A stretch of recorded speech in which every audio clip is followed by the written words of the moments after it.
learn some new skills with a lot of apps. And I got a new credit card that I do not need. And apparently you can find a working iPhone at the bottom of a lake. What? It's iOS Today! Netcasts you love. From people you trust. This is Twit. This episode of iOS Today is brought to you by Plex. With Plex, you can organize and stream your personal collection of movies, TV shows, music, and photos anywhere on any device. Plex is offering Twit listeners a 30-day free trial of Plex Pass, which gives you access to all their premium features. Go to plex.tv/twit and enter code TWIT to start your free trial today. And by Expressvpn. Protect your online privacy with one click. Yes, it's that easy. For 3 extra months free with a 1-year package, go to expressvpn.com/iOS Today.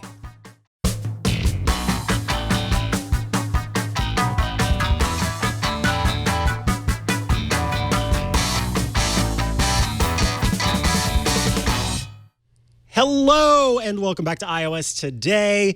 You probably, Leo says some words here about what the show is, but we're changing it up because Leo's not here today. Who are you? What are you doing here? I am Leo. Hello, Leo Laporte. I am Megan Morrone. I used to sit in that seat when Leo would sit in this seat, and sometimes I would talk to you, and it's all where it's the circle of life, and it moves us all, doesn't it? Yeah, it does. Yeah, I feel that. Disney, it's fine. I didn't say that many words from the lyrics. It's cool. So we have you here today. I sent you a message in the secret way that both of us communicate, which is text messaging for those of you who haven't heard of it. And we decided to talk today about skills. Yes. Because you have skills and I have some skills, and we've learned those skills in different ways. But more importantly, you were editing an article or... So my new job is at Medium. That is a platform online, and I work for a publication called 10. And my job is to find people who are writing interesting stories about technology. And there was a story that I was editing about a guy who lived in Nigeria, and he had all these tips for getting a job in tech in Nigeria. And they were great tips. They were really great tips for people wanting to get a job anywhere. And one of his recommendations was like, you don't necessarily need to learn to code. Maybe you could get a job in tech doing PR or marketing or, just help or anything. Like everyone thinks like I have to code, and coding isn't for everybody. So that's how I found this app. Should we start with that app or you want to get to it later?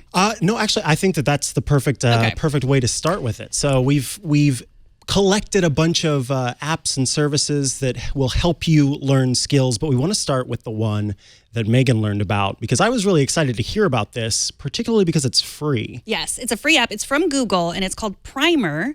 And what I really, it teaches you all kinds of skills, and it's really an iPhone app, so it's great for people who only have iPhones. They don't necessarily have, an iPad. But so here it is, and I've already started this app. I've already learned. I think I'm learning social media here. I can't really remember. So I'll just pick up where I left off. CLV helps you answer those questions by looking at the entire relationship you have with a type of customer and estimating how much that person is worth to your business. I'm going to start over. I totally forgot what CLV stands for. CLV, let's figure. Customer lifetime value. Customer lifetime value. So this was fun. So I am going to go back. So imagine there's a business called Yasui Yo-Yos. Okay. Their handcrafted yo-yos are popular with a variety of customers. They want to focus on attracting and retaining the quote-unquote right ones. The ones that have the right arm length and the really into yo-yos. Right. They're they live with yo-yos. Yes, they love exactly. yo-yos. Yeah. So Yasui Yo-Yos sort their current customers into different types and start evaluating each for their long-term business value. Let's help them. Okay, I want to. So ask yourself which customers would be more profitable for Yasui Yo-Yos in the long run. Parents who want a fun one-time gift for their kids, toy enthusiasts who like to collect finely crafted yo-yos, or tourists who want a novelty souvenir. Okay, so I'm thinking with the first and the third, we've got kind of one-time people. We've got your person who goes to the airport and is like, oh, my great aunt Gertrude knows that I've gone to San Francisco, so I'm just going to get a yo-yo with the Golden Gate Bridge on it. And then the first one, of course, is like little Sally Sue wants a yo-yo, but then she'll put it down after 2 minutes. So I think it's going to be the second one because they collect them. So they probably got a lot of yo-yos. That's right. Toy collectors are the right types of customers, as they're more likely to become long-term customers of Yusui yo-yos and help their company reach their business goals. Meanwhile, parents who want to blah, blah, blah, blah, blah. So you get it. Yes. You get it. And then, so you can just go through here. Let's go back out.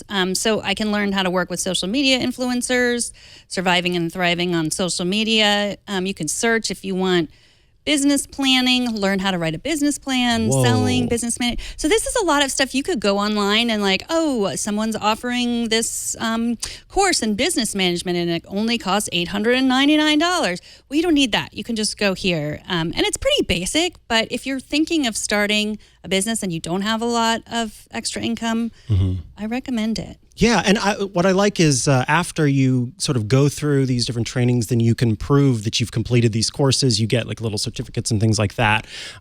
So it's kind of nice that there's a little bit of proof, so to speak, that you've gone through this training, and to be able to add those to your resume is just a nice thing. So it doesn't necessarily have to be that even that's your main job, but the idea that you can say, okay, I do have a little bit of experience in this and this and this.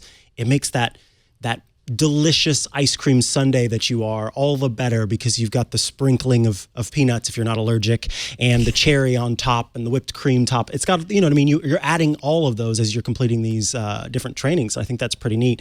I do have to call out Scooter X in the chat because when we were talking about the yo-yo business, he said, I heard the yo-yo business has its ups and downs, and that's pretty good. That is pretty good. I thought that Scooter X was going to say something about privacy, which I have to admit I didn't really look into. And it's Google. So they're not looking at, they're not going to steal your idea for a yo-yo business if you're using it. But they are, it's their data company. You're logged in, but you're not, each of these isn't like, and what is your social security number? And you know what I mean? It doesn't seem like you're giving too much. It's really being given to you, which I kind of like here, that is available for free. Yes. Which is rare. And like you said, in places, we are seeing an increase in low-income countries and in places where you might not have access to typical internet.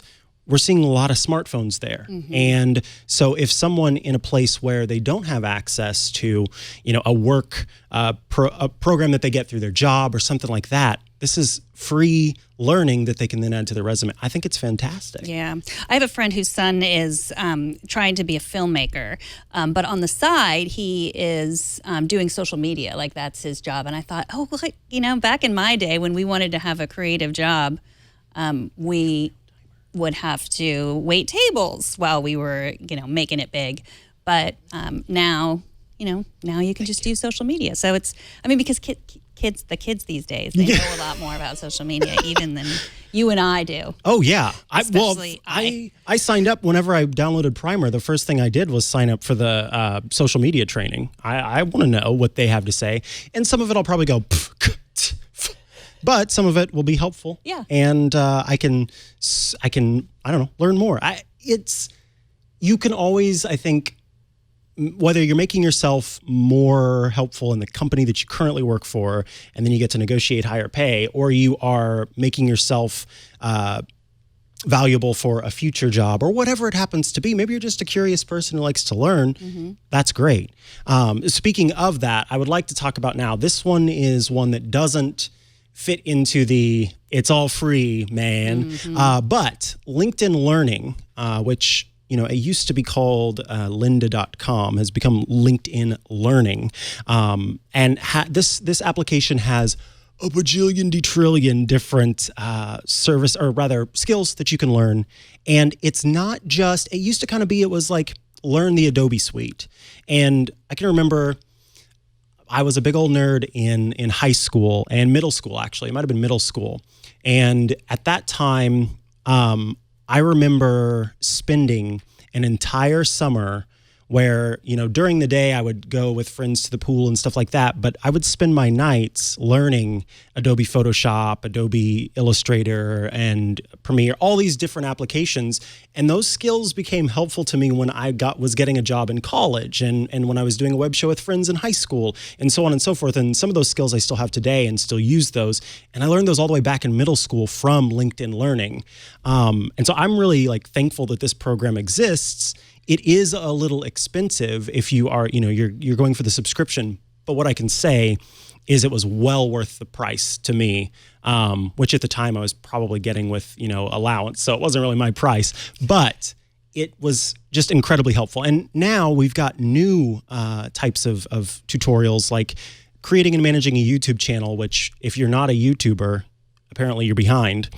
Body language for women, editing mastery, how to edit writing to perfection. I mean, some of these you wouldn't have seen before necessarily with just the like I said, Adobe suite of things. And so, look, electronics foundations like basic circuits. So if you're like a maker or you want to get into DIY, there are so many ways to learn different skills here. And these different tools and tutorials involve lots of different videos that it's a whole course here. Let me see if I can pop it up really quickly. No, you don't need to use Bluetooth. Thank you. And so you can see down here, we've got, this whole lesson, and it just goes through all the way. So much to learn. And most of these videos have transcripts included, so it's very accessible. And as you learn new things, then it suggests other things that you should check out. You can download it to your device. So if you're on a long airplane flight and you want to learn how to, Photoshop your dog into a photo, then you can do that, or a work skill. Have you ever used any of these video-based training services before? I have. I've definitely used LinkedIn Learning, and I liked it. And I think I also had the pro subscription to LinkedIn, and I think you got that with it, or you got some videos with it. And there's a lot you can watch in preview too. Yeah. Hello, and welcome to video writing using humor to communicate and persuade. That's the one that I picked. Using humor to communicate and that's how I live my life. I'm just kidding. And I do like the people that are doing it. The people that are doing it are not they're, what I don't like about when an informational film, it's always some actor. These are not actors, they're experts. Yes, so yes. That's what I like. That's a really good point, because I was just having to watch a video the other day and I could tell it was a professional actor who had the most bizarre accent, which is like an accent from the U.S. And that was throwing me off the whole time. And I have to complete this course and answer these questions correctly. It was for work.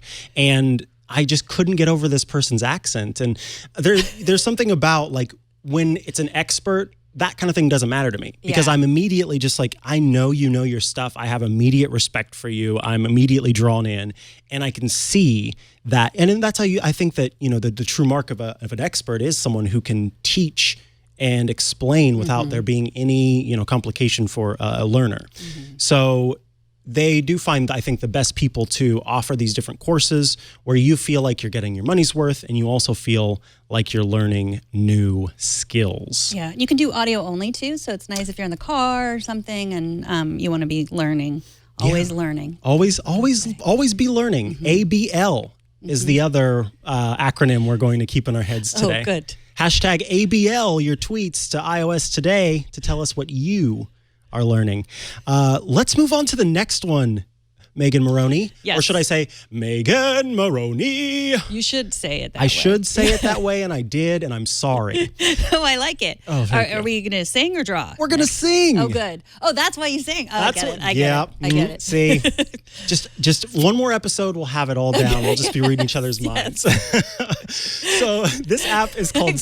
I really feel like Leo, because that was my job to be here's the segue, and then he would just be like, what? Yeah, and what now segue? I'm like, what? Oh. Okay. And we're moving into the segue, and it's not awkward. All right, SingBot. This is a new app that I learned about just a week ago. So I'm going to take off the Apple Pencil here. I'm going to do this awkward thing. Oh, that's smart. Yeah. Yeah, there we go. So I'm going to hit, there's a little X at the top that I'm going to hit, and so I can skip the subscription. I do want to point it out, though. This thing is legit. So you get a 3-day free trial, and then it costs you $8 a week after that. But $8 a week sounds expensive, but this thing is legit. So I'm going to pop out of there, and let me go ahead and pop in my AirPods here really quickly. Well, in terms of money, I will tell you that my 2 14-year-old boys are currently at singing lessons right now, and it costs a lot more than $7.99 a week. And we have to pay them separately. But I cannot recommend singing lessons to anyone of any age. Oh, my. More singing in this world is what I think. More singing in this world, but the thing about singing lessons and vocal lessons is that it teaches you how to properly use your voice. It teaches you breath support. It also helps with your posture. You learn how to provide yourself with the exact amount of air that you need depending on what's going to be coming out. It's, at some point in your life, you probably will have to give some sort of talk in front of either a small group of people or a large group of people. And this is very helpful with that. And you're strengthening your diaphragm, which is fantastic as well. Here we go.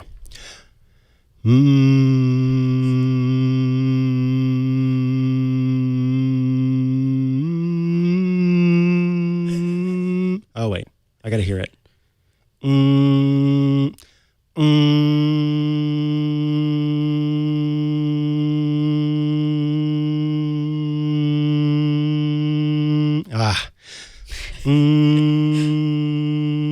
Nope. I'm not getting past that. Let me see. So you can't hit that note? Okay, now hear it again. You get the idea. So I do. Here is the thing about this app that I really like is that it teaches you, the starting lessons, you have more control over your voice with your mouth closed because when you open your mouth, then it adds all of the dynamics that your mouth provide.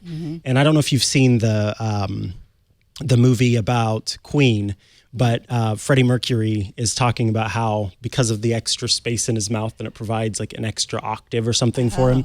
I don't know if that's true, but your resonators and all that stuff, it does make a difference in how well you can sing or I shouldn't say how well you can sing, how well you can reproduce notes.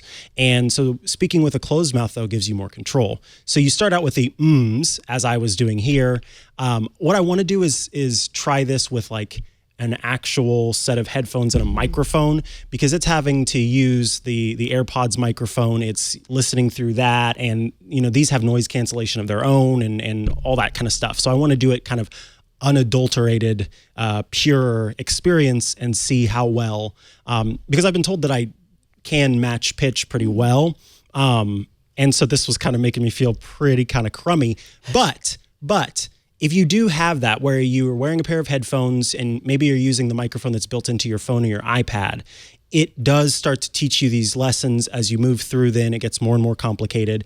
And then you can start to learn how to, if you don't know how to match pitch, you start there and you move on. Like I said, it strengthens your vocal abilities.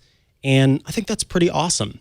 So if you're looking to learn the skill that is singing, but more importantly, just learn how to improve your vocal abilities overall, then you should check out SingBot. I have a question, just a technical question here. Like I noticed that I saw this and I said, subscribe now, $7.99 per 7 days, 3-day free trial. There's no way I'm going to remember. But I saw you just X'd out of that. Yeah. And so are you going to get charged in 3 days? Because you didn't click subscribe now. Exactly. So no, that definitely won't happen. But what I think is probably going to happen is after 3 days are up, it'll say, hey, the only way to continue is if you subscribe, is my understanding of how that will work. So Apple, especially with this app, because it was featured in the App Store, they will have looked through it to make sure there aren't any, bad practices like that. Yeah. So they have to be honest about how they do those subscriptions, and some do get passed, but this one being featured, like I said, I think that definitely makes a difference. Yeah, but that's a good tip though, which I always forget. Just click that Look X. for the X. If you can find the X, I like to tap on that as much as possible. And then sometimes you don't even have to like sign up for an account or, type in your username or make a username, make a password, make an email, etc. which is really nice. But if you do subscribe, Leo will pay for it. This is true. Now I just get Twit to pay for it. So Yeah. I'm going to learn to sing, y'all. Yes, please do.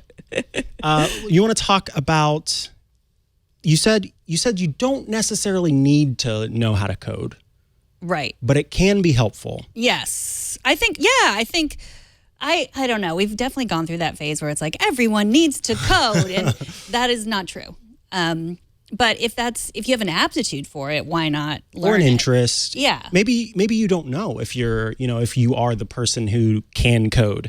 And this is one of the things that I think that Apple may miss a little bit of an opportunity here, because their app, it's called Swift Playgrounds. And Swift Playgrounds is marketed as a way to teach kids how to code. But I include myself in that level of coding skill. I've done HTML and I've done CSS, but those aren't the same thing at all in comparison to learning how to code with Swift.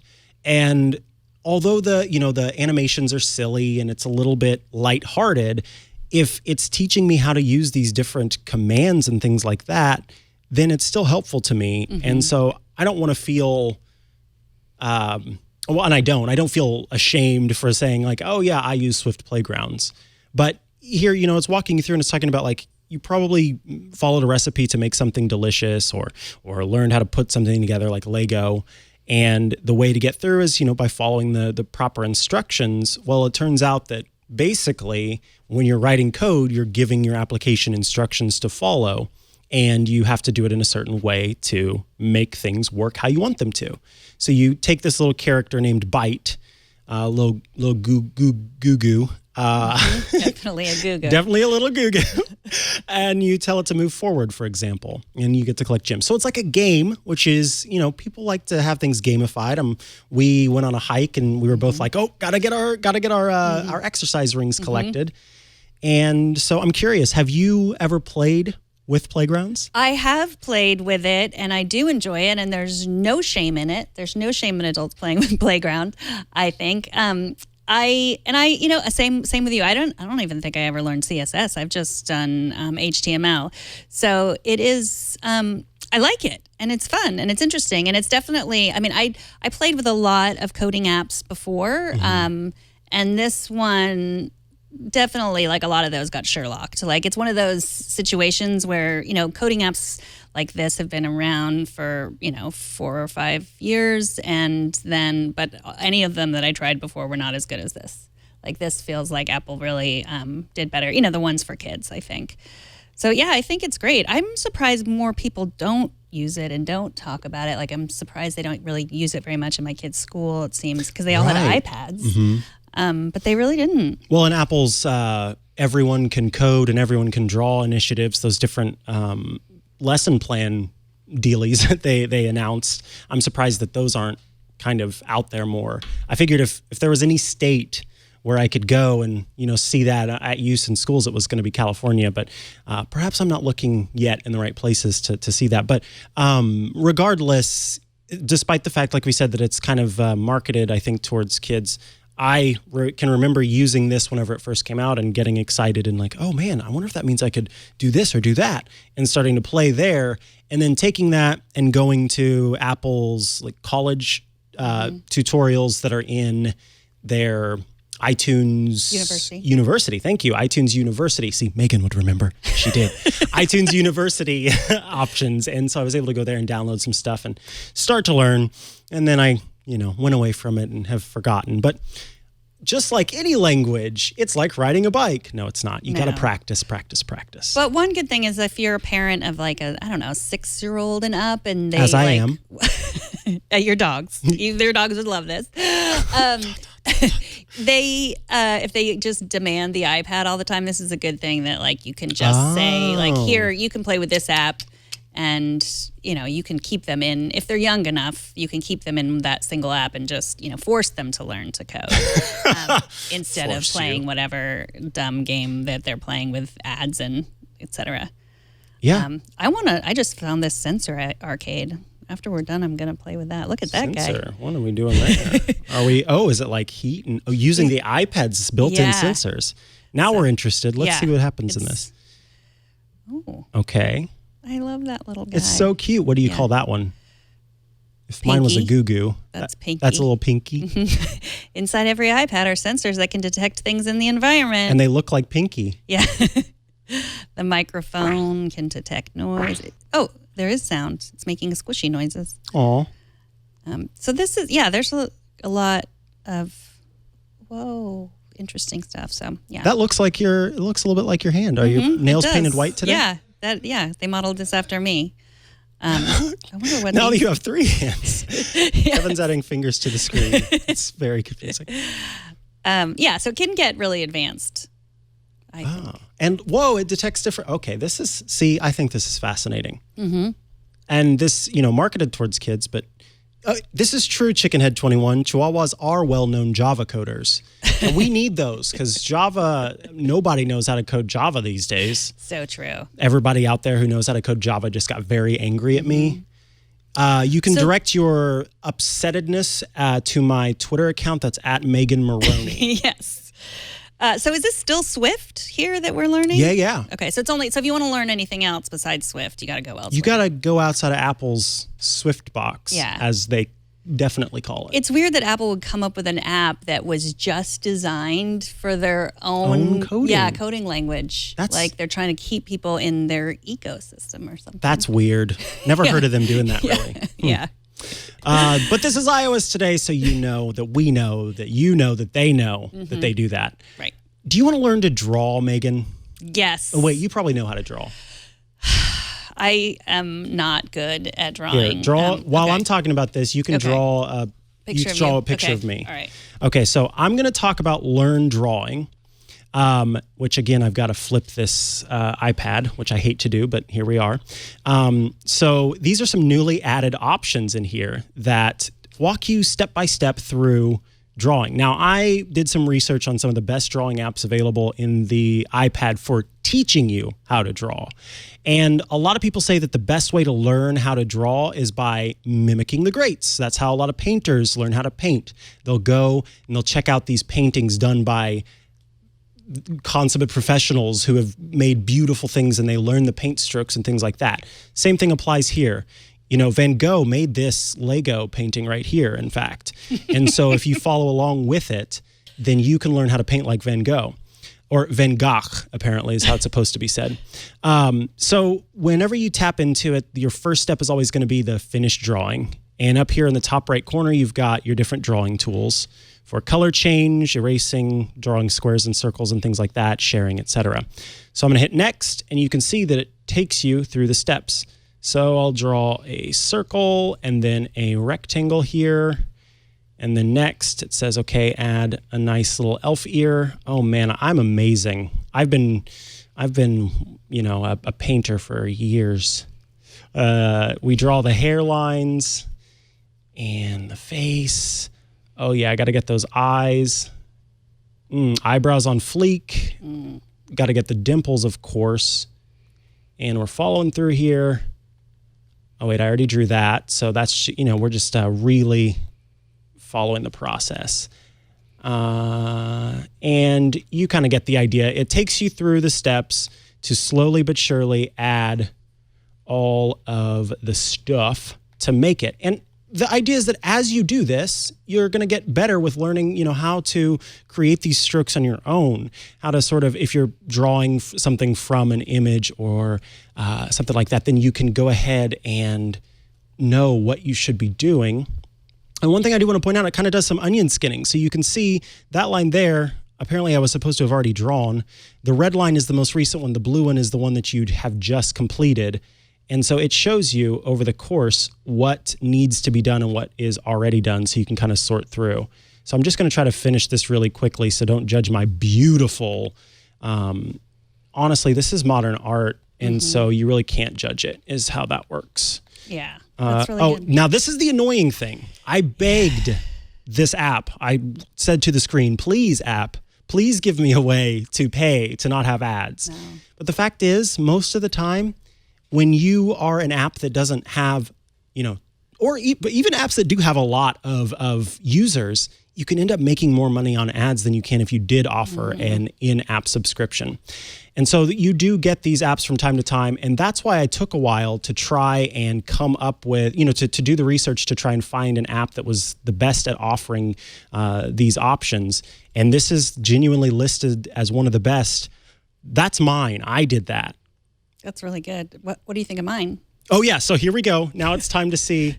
Oh, my God. Yeah. It is. Can we just, here, let me. Yeah, hold that up next to you. I am really a good artist. Perfectly accurate. I think I captured your inner soul in that too, because you look like 40 years older than you actually are. And I think inside you are really an old man. Love it. Love it. I am an old man, and I don't have arms, too, is what is. Yeah, I'm really pretty proud of this. Thanks for inviting me back so Of I could course. show off what a good artist I am. Now, I did drop my Apple Pencil. Oh, you did. I noticed Yeah. that. And I noticed that that's why you didn't draw the Apple Pencil on that sketch. Yeah, exactly. I did notice you dropped it in your lap, and thought I wouldn't get it. Yeah. And I thought it was going to stay there, but it was in my legs, and then it was on the floor. So my Apple Pencil is down there. But that's Learn Drawing. Now, have you, because you are an amazing artist, Yeah. so it's clear that you've probably used some of these apps and services before. Have you have you done any drawing like on your iPad? I mean, you have an Apple Pencil. What's that for? I do like to draw. Let me see. I have what's the Enlight? No, what's the other? I do have a lot of the really There's, like, expensive drawing apps. Procreate. Yes. I haven't. I cleared out my thing, so I'd have to download it again, and probably my great drawings. So yeah, I really like Procreate. It doesn't teach you how to draw. It basically teaches you that you're not good good artist. at art. Oh, you have Procreate. Yeah. Oh, look at that. Wow. Look at that. Another, that one's actually hanging in the MoMA. Oh yeah, that's good. I donated it. Okay. No, I would have expected it to save my things in iCloud that I drew, but I haven't drawn any of these. Oh, you did do that. You did do that last one. Yeah, that one. That was another picture I drew of you. Wow. But Looks just like me as well. It's weird how you capture my likeness in so many unique ways. yeah. There's your earring. Oh, beautiful.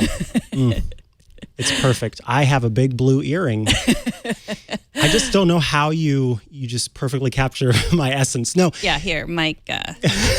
Now it's you. I love how you also labeled this one with Micah. It's definitely, really you were did. like, just in case you didn't know. Yeah. That is Micah there. I will be hanging this at my desk for sure. Oh, good. So this is the point. There are apps that teach you how to draw, but you can also just go in, have fun. You don't need the Apple Pencil to use the Learn Drawing app. Like I said, it is free, which is nice. There's no in-app purchase or anything like that. The ads do get in the way a little bit, but they are there. But that, my friends, is one way to learn how to draw. We've learned how to draw. We've learned how to sing. We've learned how to learn new skills. Is there anything else that you want to cover? Well, you had Memrise listed here, but and that I was doing some Memrise yesterday, learning language because I've mostly used Duolingo, which we've talked about on this show. Duolingo is a pretty popular one. But I liked Memrise because it actually showed people saying the words. Yes. So what language are you? Okay, I'm learning Spanish. German right now. Oh, you are? Oh. Da. So That's not German. okay. Estas? Estás. Beautiful. ¿Cómo estás? Yeah, so como estás? Okay, como, and you have to write it. With the proper, because I think there's an accent over the A. Oh yeah. Over the A? Yeah, I think so. Because it's estás. Like that? I think so. ¿Cómo estás? Oh, yes. So I like that because Duolingo doesn't show you people. It's all, just you don't learn anything. Let me show you the German while you're doing that one. If I can ever get back to my main screen here. And Memrise, was that free? No, Memrise, you do have to get a subscription. There are plans available. So it's $30 for the first year, but that's 50% off. It's $60 after that. Okay. However, Salud. that's a lot less money than a lot of those services that are out there. Let me show you. So willkommen, of course, means welcome. And the reason I'm learning German, I think it's a fascinating language. Have you ever seen Arrival? Yes. So there's this idea that by learning a language, you can become more aware. And I like that that German has a lot. You can put words together to make new words and make words have more meaning. And it just gives you more to say than you could say in some other languages, including English. So I find German really fascinating. Plus, it has a lot of cognates, if that's how you pronounce it. So it's a little bit easier to learn. That's funny because whenever like someone's looking for a new, on Twitter, they're like, "What's a new word for this?" The thing where like you're about to read an ad, and it's German. like someone, someone in German is like, "Reden Sie ad." Yeah, reading. Right. Yeah. That's not a thing, and I'm sorry, German folks. I love the language truly. But you know what else I love? What? TV and movies, and watching TV and movies, and having all of my content in one place. And that's why I'm excited to tell you all out there about Plex. This episode of iOS Today is brought to you by our pals at Plex. Plex brings together all the media that matters to you in a single app and is available on any device, no matter where you are.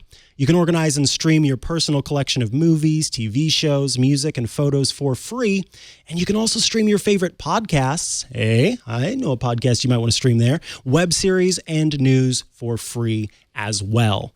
Plex is no longer just the place to keep your movies that you have in your own personal music library. It's the place where you're going to find all of your content. So like I said, I have a subscription to iOS Today there, mostly to make sure that the show's going up as it should. But it makes it super simple that, hey, maybe after I'm done watching one of those TV shows that I purchased the whole thing of The Office, for example, and I want to catch up on the latest episode of iOS Today. And then right after that, I, of course, want to listen to Beyonce or, I don't know, Megan, what do you like to listen to? I like some Beyonce. Yeah. What else do I like to listen to? I like to listen to a lot of show tunes. And a lot of show tunes. Mm-hmm. So you go from iOS Today to show tunes, then you watch a movie. It's all there and it's all in one place. That's what I love. But not only is it all there and all in one place, it's all there, all in one place on all the different devices that you're using. And folks, you have got to upgrade to the Plex Pass. It's less than $5 a month, and you're going to get the best of Plex with exclusive and early access to premium features. That's going to include offline syncing, so you can use mobile sync so you can have your movies, your shows, your music, your photos on your mobile devices for offline enjoyment. So even if you're on the plane and you're not wanting to pay that subscription for the airplane Wi-Fi, you've got everything right there with you. That's a lot better than some of these different subscription services that only certain movies and things like that are available to download and have offline. This is a neat feature. You can watch live broadcast TV and use DVR with a Plex Pass, an antenna, and a tuner. You can stop paying for cable and still enjoy great TV. I was just doing the research yesterday, I think it was, to learn what exactly I needed, including an antenna and a tuner, in order to use Plex to get those broadcast stations and then keep them on my devices and watch wherever I am. Plus premium music. You can enjoy those features like lyrics. Hello, are you excited to have a karaoke event at your house? Plex is going to make that super easy. So after you all finish eating popcorn and watching the movie, you've had a glass of wine, now it's time to bust out the music, the tunes, and start singing together. That sounds awesome, as well as custom curated playlists based on your personal music preferences. This is a pretty neat feature that Plex has had for a long time that I know people do get excited about. It's their cinema-like experience. When you go to a movie, you get to watch those fun trailers before the movie begins, and you can do that here with your personal movie collection. So there's trailers, there's behind-the-scene features, and never-before-seen footage. That's when you get Plex Pass. So this gives new life to the content that you already have. You download Plex, you get it all installed, you start running it, you get the Plex Pass subscription, and then you're suddenly getting access to so much more because those trailers, that never-before-seen footage and behind-the-scenes stuff is all available. That's kind of been the fun thing for me. It's like, yeah, I've got this content, but I want to breathe new life into it. Now there's so much more, and I get excited every time it's time to start a new one. If you got multiple users, I do want to point out that you can get managed accounts, so you can switch between those easily with Plex Home. And for those of us with little chihuahuas or little children, there are parental controls, so you can safely let your little ones enjoy while you keep your awesome Marvel movies and things like that maybe aren't for the little ones. So With Plex Pass, you're also going to get the Plex Pass perks for exclusive access to promos and discounts on partner products, and you get to use the newest features before everyone else. I think that's fun. So, cut the cable cord and save big. Plex is offering Twit listeners, all of you out there, a 30-day free trial of Plex Pass, which gives you access to all those premium features I talked about. If you go to plex.tv/twit and enter the code TWIT, it'll start your free trial of Plex Pass today. Once more, that's plex.tv/twit. You got to check it out. Go get your personal library loaded up and have access to that stuff everywhere. And cut that doggone cable cord. Thanks so much to Plex. Now, Megan, let's talk about news. You brought something with you that folks have been talking a lot about. Well, you kind of brought something. You brought your phone, which has it on there, right? Yes, exactly. So I got an email late last week, Thursday, saying I was invited.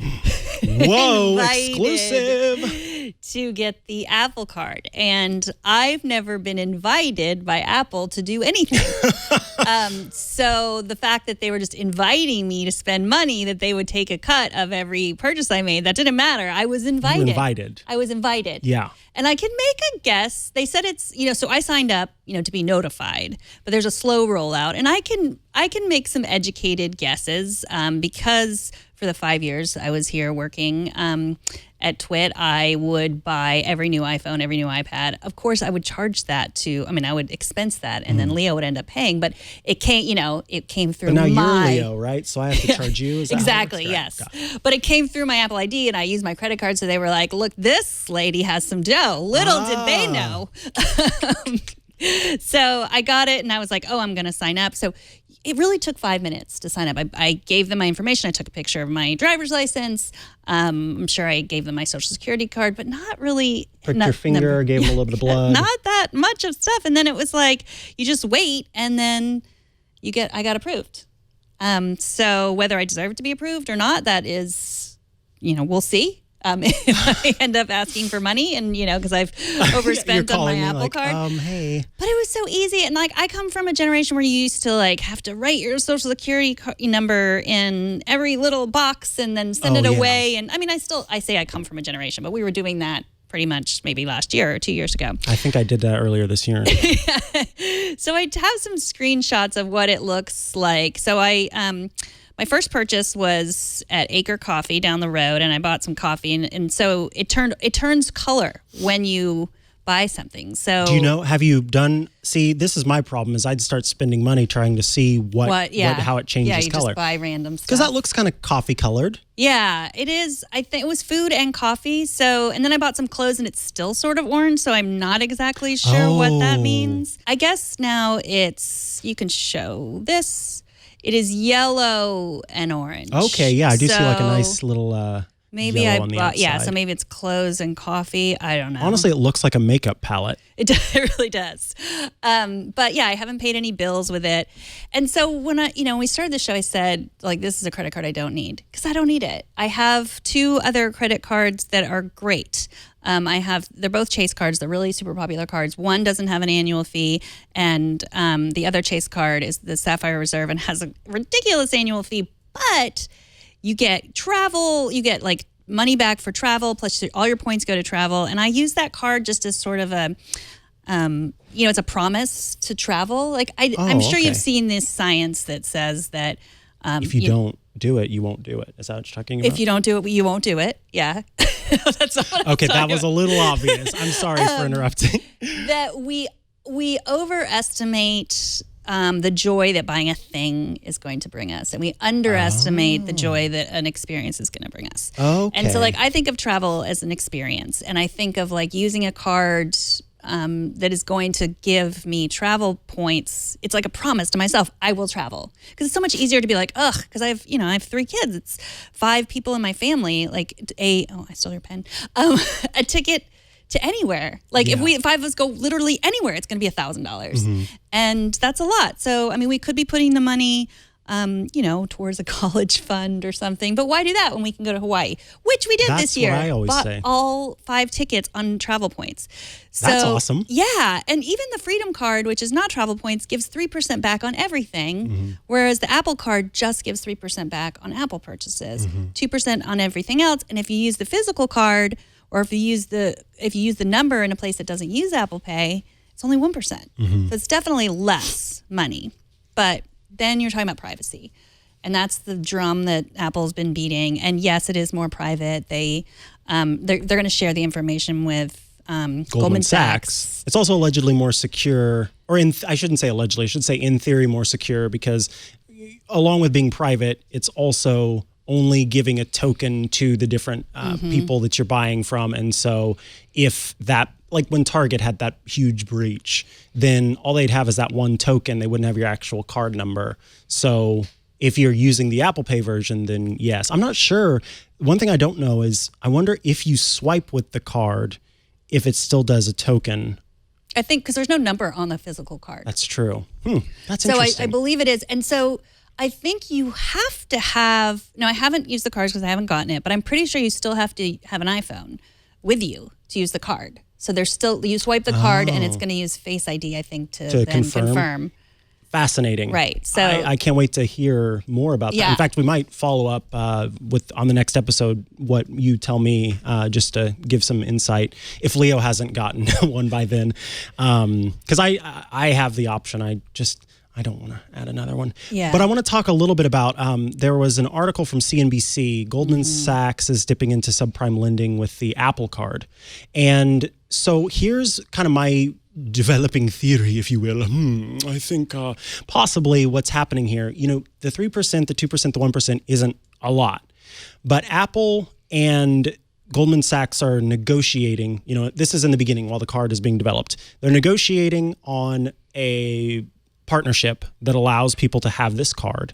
And Apple wants to get as many of its United States customers as possible, who have an iPhone, as possible to be using this card.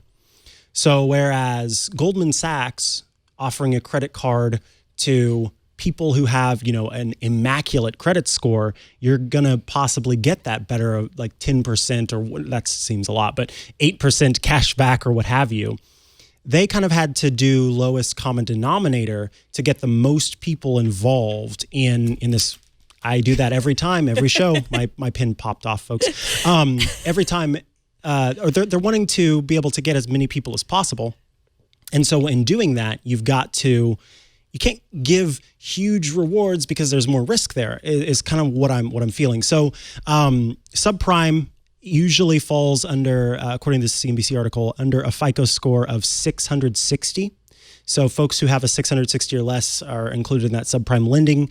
And Goldman Sachs, which is traditionally known for they are like big companies and big money are who they lend to.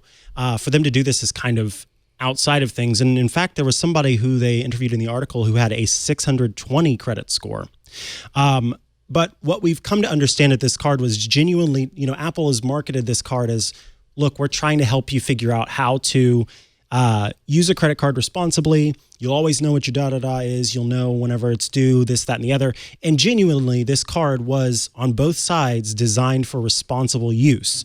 So when Goldman Sachs does its calculations and finds out your credit score and all this kind of stuff, they won't, where some credit card companies will give you more than really you should have and what you would be responsible for, they won't do that. And they are really trying to give you what you can handle. And that is a joint effort between the two companies. And so I can understand maybe why those rewards and things like that aren't as much. So you might not be able to get the, Chase card or the Capital One card because your credit isn't high enough, but you might find yourself able to use the Apple Card because they're trying to give people the option to do that and then build their credit from there. And I wanted to note too, I found this interesting. Back in the 1990s, Steve Jobs wanted Apple and Capital One to work together on a credit card. And they did have a credit card they were working on. There were even advertisements and things like that. But Steve Jobs didn't like the idea of a customer who wanted to get a product from Apple. He didn't like the idea of telling them no, that you can't have a product from Apple. And so famously, it never went anywhere because he didn't like the idea of having to deny someone who wanted a thing from Apple. And so now there's kind of that spirit of Steve Jobs a little bit in it because they've worked to give as many people as possible the opportunity to get this card. I want to ask you, so you mentioned an annual fee that was a little bit high for the traveler card. Mm-hmm. We should note there's a difference between an annual fee and an annual percentage rate, where with the fee, you're going to pay that because it's a fee. But if you use your Apple Card and you pay it off at the end of every month, then you're not going to pay toward that APR. Is that correct? Yeah. Yeah. Yeah, and there's so much. I mean, when I've been thinking about this, and I wrote a piece for Medium about it too, because there's so much like privilege in this, that because it's like it's the same thing about, because privacy is really becoming something that people have to pay for, which is unfortunate. Right. I hope that Apple doing this will make the rest of, the credit card companies maybe figure out how they could be more secure, like push the industry a little bit. I don't know if that's going to happen. More like since Goldman Sachs is doing it, then maybe the other ones will. Yeah. Hopefully that has that heft. But there was a time when you didn't have to use a credit card. You could just use cash and nobody would know what you were spending money on. And that is going away. And that's really hard, I think. And, everyone can't live in a cashless society. It's difficult. But my other big thought on this is when I went into that detail about the Sapphire card and everything, I did a lot of research to figure out, because when, I say it's ridiculous, and I think, I can't remember who in the chat room asked what's ridiculous. It's $450 a year for this card, which is crazy. And it's like, wow. But you get, yes, money. You get a $300 credit for travel. And then, like I said, I bought 5 tickets to Hawaii, which that was going to be that was like $500 each. I definitely made that back, but it took a lot of, time to think about it. And again, I'm like showing my privilege. Like, sometimes people don't have money to travel, and I get that. But for me personally, it really works out. But it's very geeky to like figure all that out. And it's similar like to Android versus iPhone. Like, there are Android people who know that an Android phone is cheaper than a similarly spec'd iPhone, and they want the phone to do what they want it to do, and they want to get under the hood. And, Apple, a lot of Apple people, not all Apple people, but a lot of Apple people are just like, I just want it to be easy. I just want it to show me how much money I spent and how much money I got back. And that's it. And that's all I care about. And so it's really interesting because I think a lot of people have complained like, well, you can't get the Apple card if you have an Android phone. Well, I don't know if that's making a lot of Android people sad. Like, I don't know if they really want the Android, the Apple card. So. Right. They want the Google card. Well, Samsung Pay and Google Pay, like that is much more of an open ecosystem, That's true. Unlike Apple Pay. Yeah, I agree.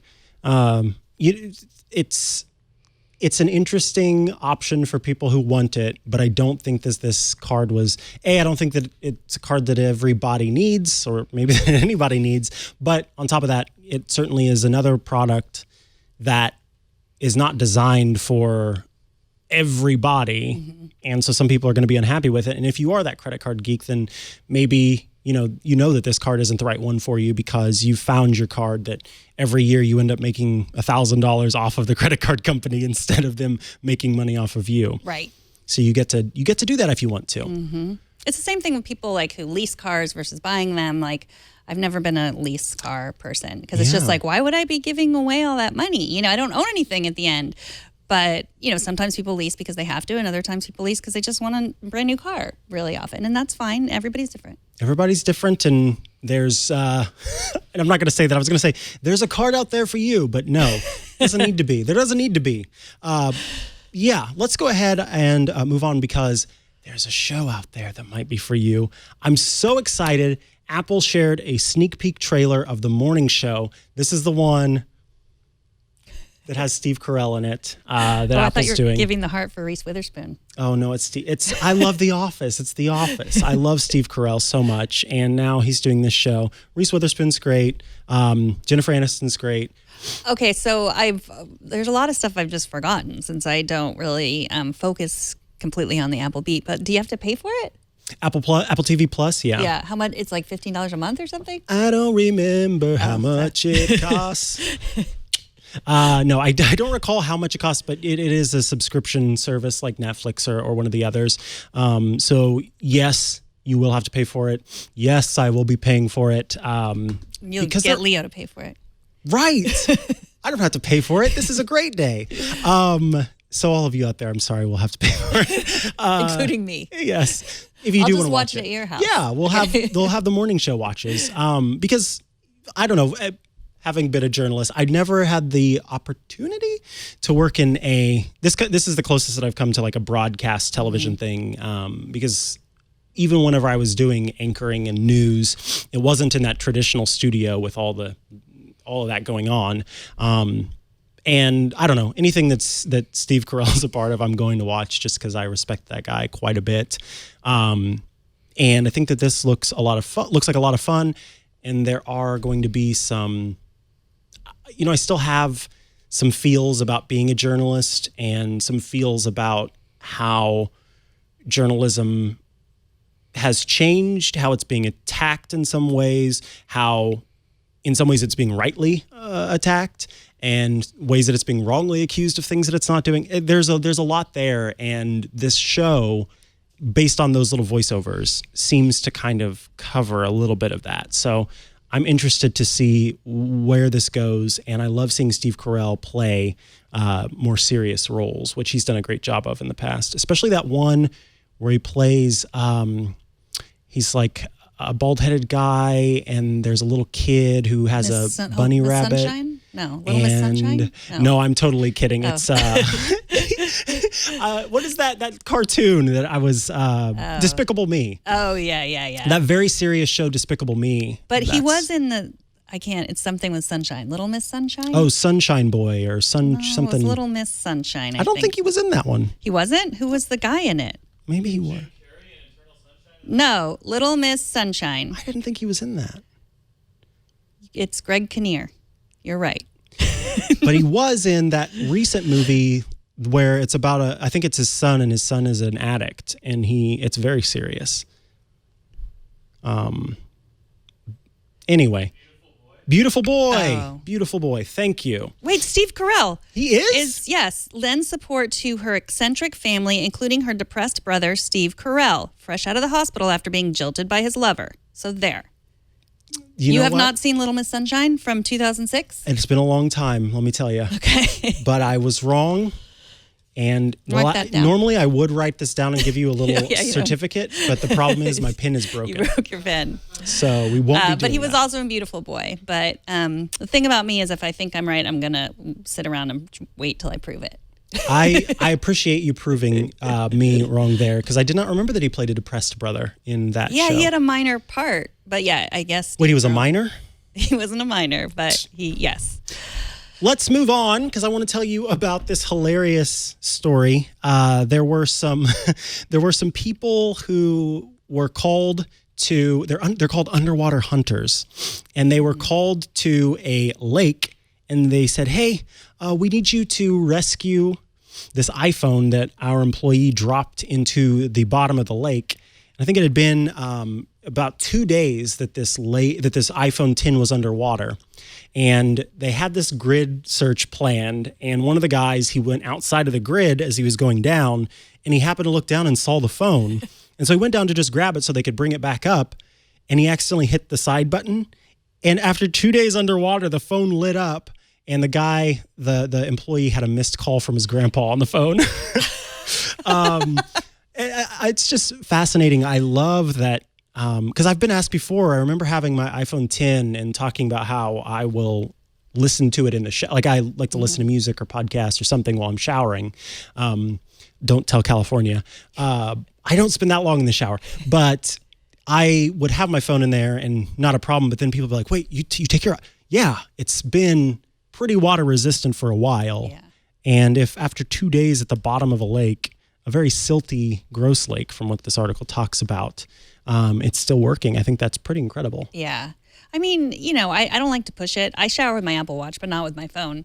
But I love these stories. I did, when I went to LA in the spring with my daughter and her best friend, and they were, just running around in the waves, taking pictures, and being then, influencers. Yeah, and then and then her friend's phone fell out of her pocket and into the waves. And, it was gone. Like it was forever gone. But I wonder why it was so important to this company to get this phone back. Like, yeah. like that's what this story makes me think. Like, what was on that phone that you needed to? The employee seems really happy. He's got his thumbs up. He's thank you for saving my phone. Yeah. But yeah, who knows? Yeah. Maybe his Apple Card was on there. I don't know, wait, is this in the UK? Yeah. Yeah. So no Apple Card. Yeah. But yeah, so I'm trying to think of the worst tumble my phone has ever taken, and I've never dropped it in a toilet or in a body of water. Yeah, so the most, like I said, I regularly will subject it to showers, but it's not been an issue. And I guess if it does become an issue, then I'll stop doing that. But until then, I'm not going to. And by the way, Caillou in the chat, thank you for reminding me that the character's name was Gru. From Despicable Me. I kept wanting to say Groot, and I was like, I know that's not right. He's Gru. He had this voice. It was a very funny movie.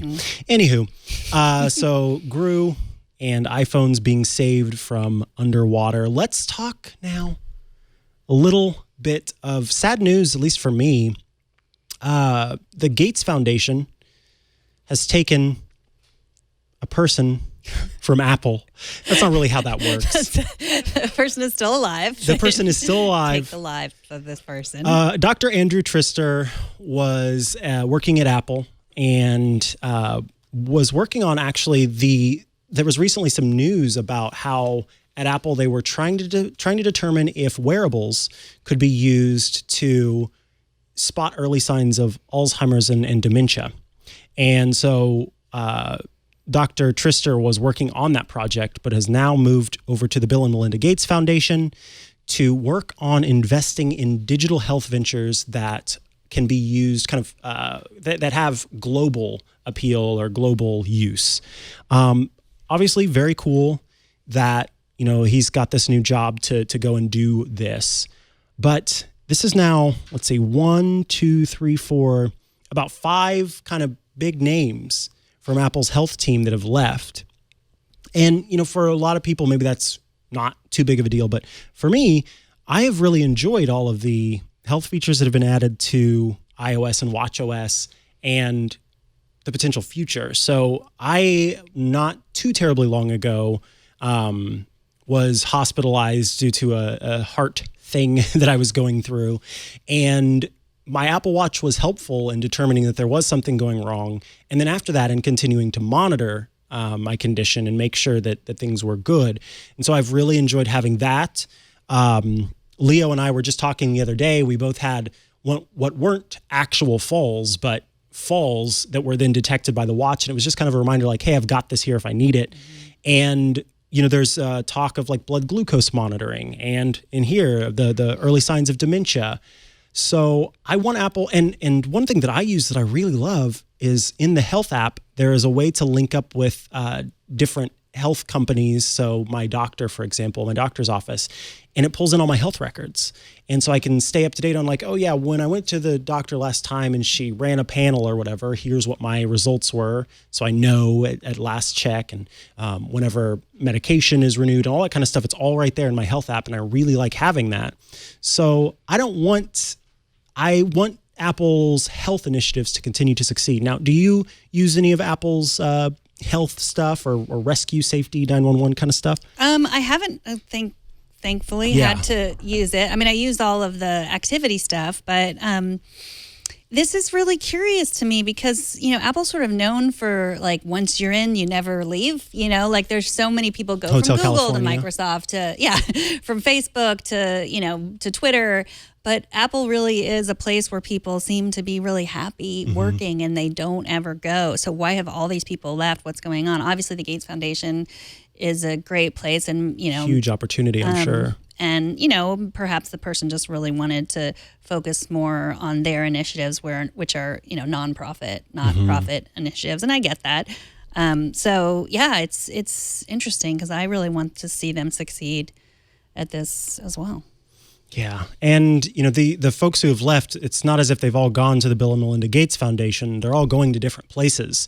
So it's either those places are having really great opportunities and, there was some headhunting, or they wanted to leave Apple's health team. And I hope it's the former and not the latter, because like I said, I've been really happy with what we've seen thus far and how every time there's kind of a new conversation about the Apple Watch and a new announcement, it's including more stuff to help us keep track of our health and monitor our health. Low heart rate notifications, high heart rate notifications, the ECG, etc. All of those things are, I think, awesome. And even just the ability to see my health ID if I'm ever in an incident, and emergency responders can see who my contacts are, my emergency contacts, and can see what medicines I take or what allergies I might have. All that stuff is very useful, and I want that stuff to continue to improve. And with Apple's focus on privacy, I think that that's one of the places that I feel the most comfortable with having that data integrated into those different areas. So let's hope they're working on the next part of their dream team or something, because I really do like Apple's health initiatives, as it were. All right, folks, now, before we move on to feedback, I want to tell you about our other sponsor this week. This episode of iOS Today is brought to you by Expressvpn. It is a fantastic virtual private network. If you believe that you're not being snooped on or that nobody cares about your online data, guess what? You're wrong, because we live in modern times. And because you're a listener of this show, I know you know that your online privacy is under attack. Hackers, governments, ISPs are gobbling up your data, are looking at your data. And that's why I recommend getting the software that I use to protect my online activity. That's Expressvpn. Now, I like Expressvpn because of the fact that when I went online to check it out and see, where I could install it, it's available on everything. You can put it on all of your stuff. They even have a tutorial so that you know how to make it part of your Apple TV. You can have virtual private network access across the board with Expressvpn, and it is quite the whopper of privacy. Expressvpn runs in the background of your computer or phone, and you use the internet just as you normally do. So you download the app, you click to connect, and you're protected. You're not having to go back and make sure that this is set up this way, and you download it, you click, you're connected, you're good to go. Do all your browsing. Don't worry about it. You shouldn't go online without Expressvpn, especially if you're out connected to a public Wi-Fi network or something like that. Keep yourself protected. And as we've said, with ISPs, those are internet service providers, keeping track of your data even while you're at home, you might want to go ahead and turn that on while you're there. Now, Expressvpn is incredibly fast. It costs less than $7 per month and comes with a 30-day money-back guarantee. But I get to tell you about something that I'm very excited about. I was just reading into this some more. It's Expressvpn's trusted server technology. In fact, it's the industry's most advanced VPN server technology. So here's the thing. This VPN, this virtual private network, your data goes to the virtual private network as you're connecting online, and then it goes and connects to whatever it's trying to connect to and filters through there. And that makes it so that your computer is not the one that's being tracked. Now, with some VPNs, that system is going through hard drives, and those hard drives are collecting that data, and until those hard drives are erased, then that data is still available. Expressvpn uses RAM to run its VPN servers. So all data gets wiped with every reboot, because without power, the random access memory is volatile. It goes away, turns on again, and boom, you've got a brand new start. So if you're worried about security and you want the best in the business, then you got to do Expressvpn with those trusted servers. Now, the servers never write to the hard drive, as we said, and the entire software stack is reinstalled fresh on every server at startup. I think this is incredible as well. So instead of, you got a bunch of servers out there and they all have different versions of the VPN software running, because again, it's run on RAM, they all turn on, they all reinstall that copy, and it's one image, and you can make sure that no matter which server you're connecting to, it's always going to be the latest. And as soon as that reboot happens, your data is gone. That, folks, is security. That, folks, is privacy. And that is why we love Expressvpn. So it's time to stop those hackers, Big Brother, and internet companies from grabbing all your data. You can take back your online privacy with Expressvpn. Protect your online activity today and find out how you can get 3 extra months free with a 1-year package at expressvpn.com/iOS today. Get it installed on all your devices like I have done. Turn it on. You're at a hotel, no problem. That's expressvpn.com/iOS today. expressvpn.com/iOS today for 3 extra months free with a 1-year package. Thank you very much, ExpressVPN. Let's answer some feedback, Megan. Okay, I'm ready. So I've decided if you don't include your location, you're from somewhere, Indiana. So Chad from somewhere, Indiana writes, Hey, Mikah and Megan. Have either of you tried out this new Siri Voice in iOS 13? I use text-to-speech to read articles almost every day and was just curious if the new Siri Voice with Neural TTS, that's text-to-speech, is used when you use the built-in screen reader on a web page or in apps like Pocket. If so, have you tried it? What do you think? So I liked this question not only because it's a good question, Chad from somewhere, Indiana, but also because a lot of people don't know about this text-to-speech option. And so if you take 2 fingers and you put them on the screen and you swipe down. Address, Twit TV, secure and validated connection, primary navigation. I can do that too? Sponsors, Inside Twit, Mikah Sargent to join Twit. June 30th, 2019 by Lisa Laporte. Mikah Sargent. Mikah Sargent has become a familiar face in the Twit studios as a regular... You get the idea. That is the new voice of Siri. Of course, I have mine set to Australian male instead of traditional Siri. Try going to an article, because I can't remember if I had to activate it or if it was just automatically a feature. Yeah, it doesn't look like it's working on yours. No, so probably in the accessibility features. Yeah, let me remember now. The feature is called Speak Screen. And you want to enable that, and it says underneath, swipe down with 2 fingers from the top of the screen to hear the content of the screen. There it goes. Oh, there it goes. Navigation toggle. And you can change the speed. Oh. Fortnite champ swatted while streaming.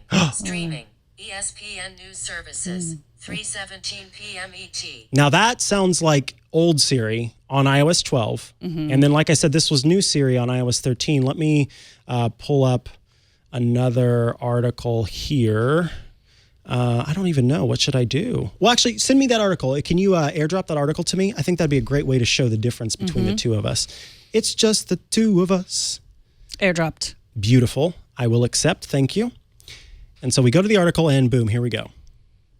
Address, esp.com. Secure and validated connection. ESPN. Live sports and scores. ESPN. 4.5 stars. Get. On the App Store, navigation toggle, ESPN, Fortnite champ swatted while streaming, ESPN News Services, 3:17 p.m. ET.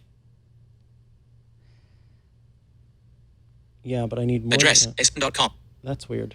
Anyway. So that was Safari? Are you using Safari? Because I think I was using Chrome. Oh, okay. I was wondering why I was talking about more. Yeah, so I am using Safari for that. Chrome might give it a different thing. But the fact is... yes, it uses the new Siri voice, which does improve. And I have a feeling that if I had switched mine back to regular Siri, it would, in theory, sound even better. Theory Siri.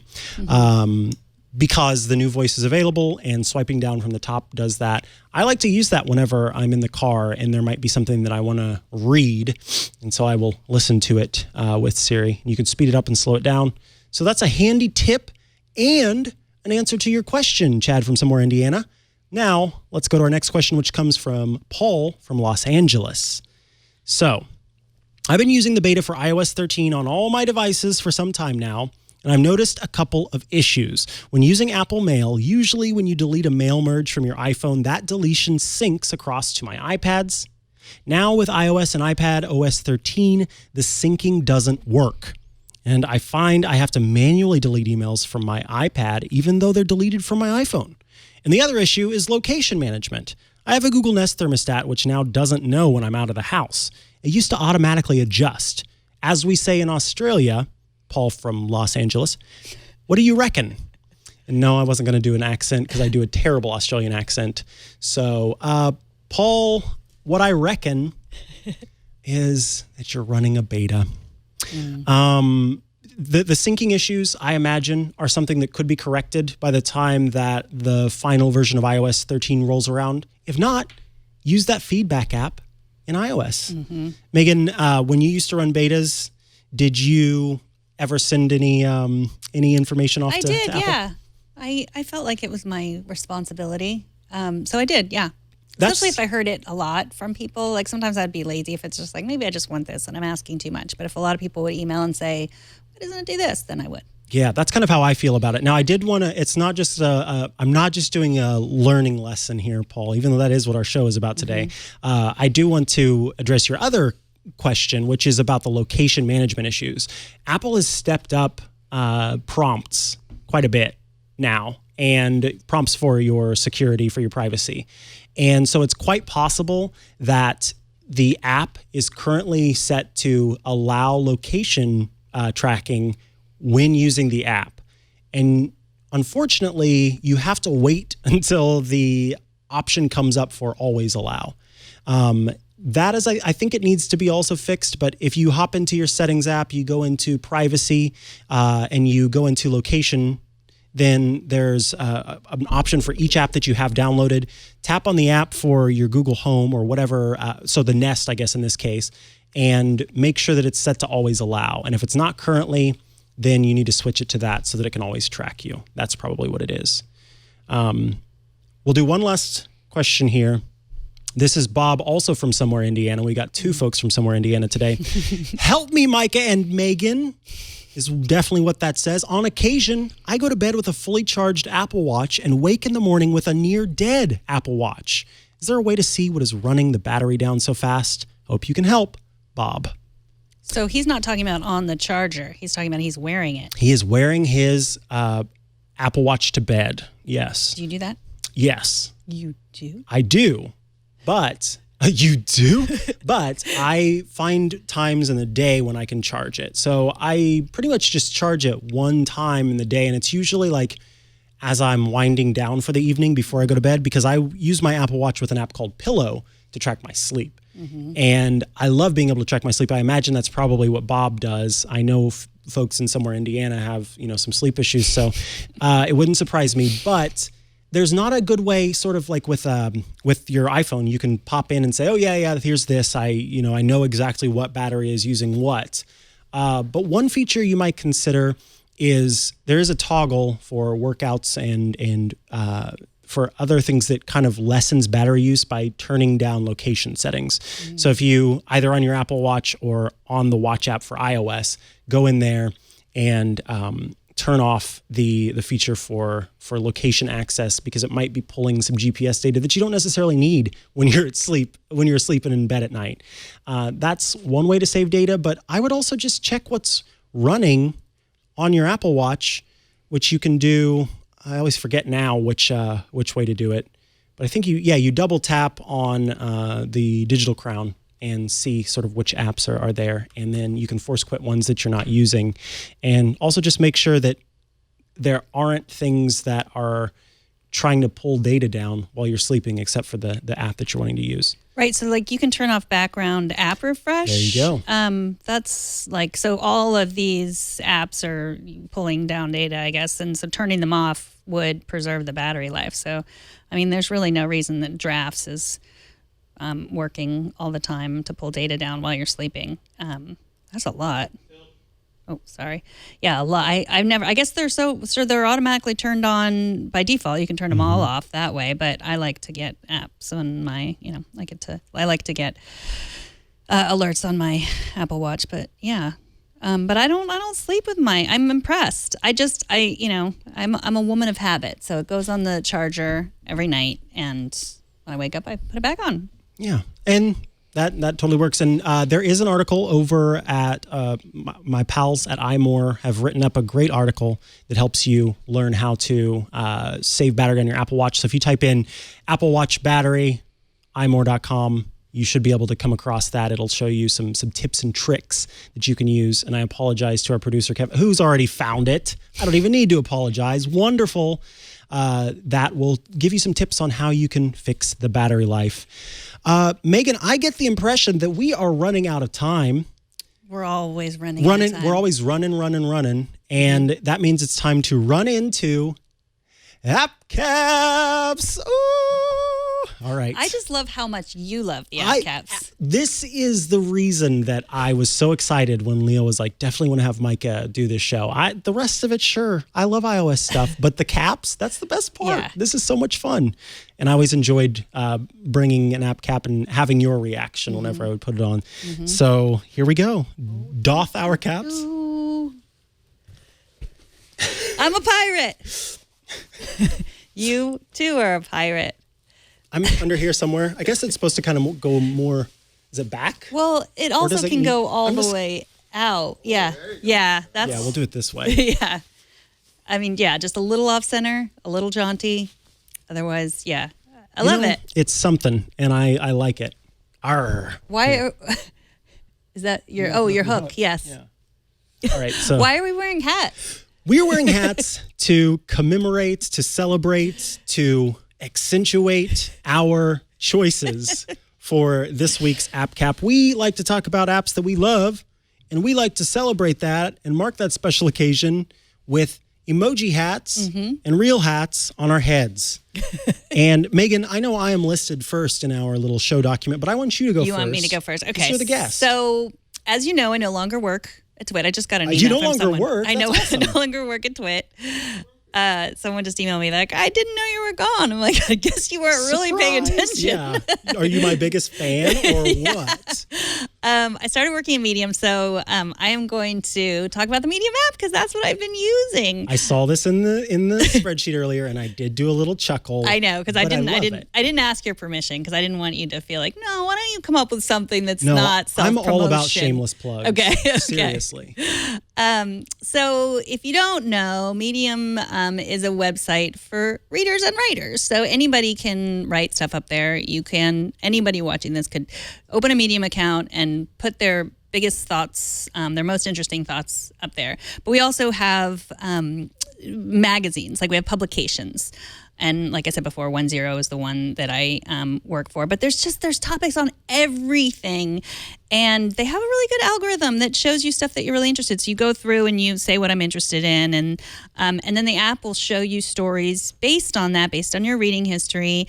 And so the way it works, it's a metered paywall. So you get to, read a certain amount of stories and then then stuff is behind the paywall. And it's $5 a month, which is a pretty good price for a subscription for what you're getting. There's syndicated stuff from the New York Times and Fast Company and all different places too. So I think it's a really good deal. Also, side note, if you click on a Medium link from Twitter, it'll always be free. So just a little tip from you. Whoa, so folks. If anything that I tweet or anybody else tweets, it doesn't count in your metered paywall. And I hope that is public knowledge. It is now. See, this is why we do shameless plugs. Yeah, exactly. So that you can share that data with us. So here's if you opened your Medium app, it would be totally different stuff. But of course, I'm interested in this article. We burn our robots in Africa. Excuse me? They keep trying to steal our jobs. So this usually I look, okay, who's Rob Riddell? He's a singer, songwriter, author, academic, entrepreneur, speaker. So it's like, okay, well, I'll, read who the person is before I read about, what they're talking about. But this is an interesting article about South Africa and what they do with robots and jobs. And, it's really super interesting. So you could read that. If I want to read it later, I bookmark it. If I want to make it bigger, the text bigger, I press that button. If I want to share it, I can share it in all these ways or add it to notes. And then you can also now have Siri read it to you, as we've shown. Good, yes. Or I could give it, if I loved it, I would give it some claps. So I would just clap there. That's the version. And so the other thing is you can also write stories from the app. So if I wanted, this is what it looks like. So if I wanted to tell my story, I could just tell here and you can, add 3 dots Formatting or and stuff. like, yeah, I am on iOS today. It is. So if you get inspired by something you're reading, then you can immediately go, oh my goodness, I've got to write something right away. And it publishes to the site. Yes. So anybody who has an account can publish to the site. Anybody can. You don't have to pay for that. No, you do not have to pay to write. That's very cool. You never do. And for people that have worked in different CMSs, content management systems, this is a pretty good one. Like, I can feel unafraid to write in the CMS. Yes, absolutely. And I can add images there. I can choose from my library and, add some images of here.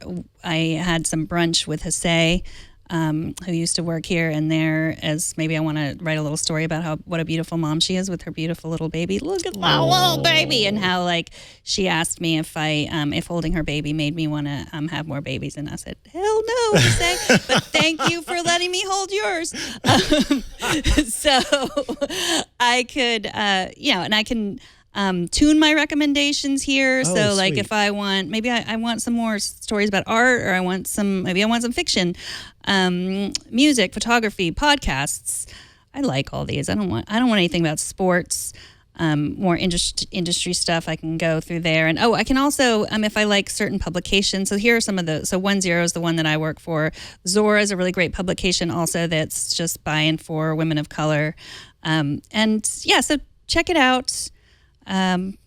It's a free app, and you can write or read. And what I really like about it, it's kind of it's very similar to podcasts, where it gives you a lot of time to really think and discuss topics, as opposed to just Twitter, which is just no context. One sentence. So, that is my shameless plug.